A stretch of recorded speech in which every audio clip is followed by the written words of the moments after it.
এখান থেকে এইটা 1 ইঞ্চি। এবার এইখানে দেখুন মার্জিন থেকে 2 ইঞ্চি ছেড়ে লিখেছি এই প্যারা। আজকের দিনে পরীক্ষায় নম্বর পাওয়াটা একটা গুরুত্বপূর্ণ বিষয়। পরীক্ষার্থীরা সকলে একই স্কুলে পড়লেও বা একই টিউশন টিচারের কাছে পড়লেও এবং একই বই পড়লেও তাদের পরীক্ষায় নম্বরের সময় কিছুটা ডিফারেন্স দেখতে পাওয়া যায়। পয়েন্টগুলোকে কিভাবে সাজাতে হয় তার অনেকগুলো পদ্ধতির মধ্যে একটি মাত্র পদ্ধতি আজ আমি আপনাদের দেখাবো। প্রথমেই চলে আসি মার্জিন। কিভাবে মার্জিন দেবো দেখুন। এই যে মার্জিনটা দেখছেন, এটা A4 পেজের। এখান থেকে এইটা 1 ইঞ্চি এবং উপরে মার্জিন 1 ইঞ্চি দিতে হবে আমাদের। পড়াশোনার পাশাপাশি হাতের লেখা সুন্দর করার দিকেও আমাদের বাড়তি নজর দিতে হবে। যেদিন শিশুর হাতে খড়ি হয় সেদিন থেকেই শিশুর হাতের লেখার ওপর বাড়তি নজর দিন। শিশুদের প্রথম থেকেই তাড়াতাড়ি লেখার জন্য চাপ দেওয়া হয়, এটাই তাদের হাতের লেখা খারাপের আসল কারণ। তাই হাতের লেখা সুন্দর করতে ও লেখার বিভিন্ন কৌশল সম্পর্কে সুন্দর সুন্দর ধারণা পেতে আমাদের সঙ্গে থাকুন।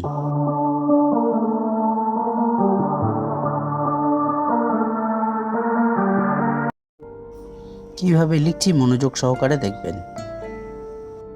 অনেকে মনে করেন কম্পিউটারের যুগে হাতের লেখা ভালো না হলে কি এসে যায়, কিন্তু সুন্দর ঝকঝকে হাতের লেখার কদর সবসময়ই আছে। আর এর জন্য বাড়িতে হাতের লেখা চর্চা করা উচিত।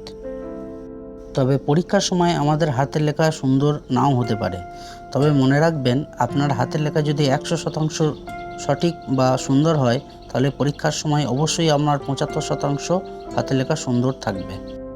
এক্ষেত্রে ঘড়ি ধরে হাতের লেখার অনুশীলন করা যেতে পারে। এক্ষেত্রে হাতের লেখা সুন্দর রেখে দ্রুত অভ্যাস করে তুলতে হবে। প্রথম দিন হয়তো 1 পাতা লিখতে অনেকটা সময় লাগবে, তবে প্র্যাকটিস করলে ধীরে ধীরে এই সময় খুব কমে আসবে। তবে শিশুদের ক্ষেত্রে প্রথমে পেন দিয়ে নয় বরং পেন্সিল দিয়ে অনুশীলন করা উচিত। পড়াশোনার পাশাপাশি প্রতিদিন 1 পৃষ্ঠা করে হাতের লেখা অনুশীলন করা উচিত। আমাদের একটি বিষয় অবশ্যই খেয়াল রাখতে হবে, সুন্দর লেখার কদর সবসময়ই রয়েছে। হাতের লেখা সুন্দর করার নির্দিষ্ট কোনো বয়স নেই, যে কোনো বয়সেই হাতের লেখা পরিবর্তন করা যায়। তবে আপনার হাতের লেখা যদি সুন্দর হয়েও থাকে তাহলে দীর্ঘদিন যদি আপনি না লেখেন তাহলে দেখবেন আস্তে আস্তে আপনার হাতের লেখা খারাপ হয়ে যাচ্ছে। তাই অনুশীলনের ওপর জোর দিতে হবে। একটা গুরুত্বপূর্ণ টিপস আপনাদের দিই, আপনার হাতের লেখা যদি অসুন্দর হয়েও থাকে মনে রাখবেন যে আপনার লাইন যেন অবশ্যই যেন সোজা থাকে। হাতের লেখা যেমনই হোক লাইন সোজা থাকলেই জানবেন আপনার হাতের লেখা সুন্দর হয়েছে। লেখার সময় অক্ষরের মাপগুলোকে সমান রাখার চেষ্টা করবেন।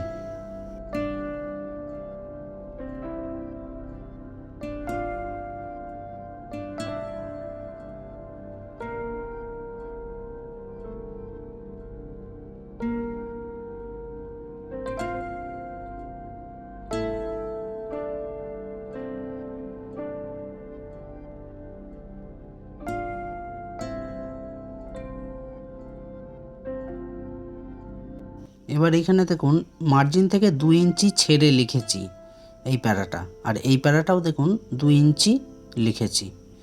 এইটা 2 ইঞ্চি এবং এই দিকটা 2 ইঞ্চি লিখেছি, যাতে লেখাটাকে খুব সুন্দর একটা লাগে, সুন্দর একটা প্যাটার্ন যেন দেখতে পাই। আমি আগেও বলেছি, আবারও বলছি, আপনি লেখার সময় এই লেখাগুলোকে লাইনগুলোকে সোজা রাখবেন। সোজা রাখবেন, দেখবেন খুব সুন্দর লাগবে।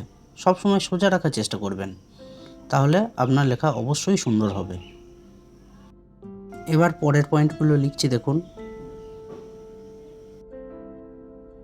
ভিডিওটি যদি আপনার দেখে ভালো লাগে বা উপকারী মনে হয় তাহলে শেয়ার করুন এবং একটা লাইক দিন।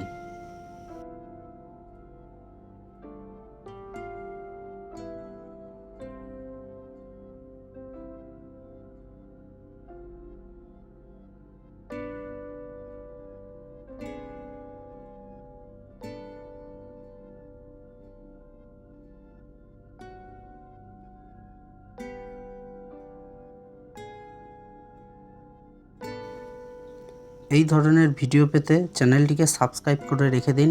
আমি এই ধরনের ভিডিও অবশ্যই পরবর্তীকালে দেবো। আশা করি আপনারা উপকৃত হবেন।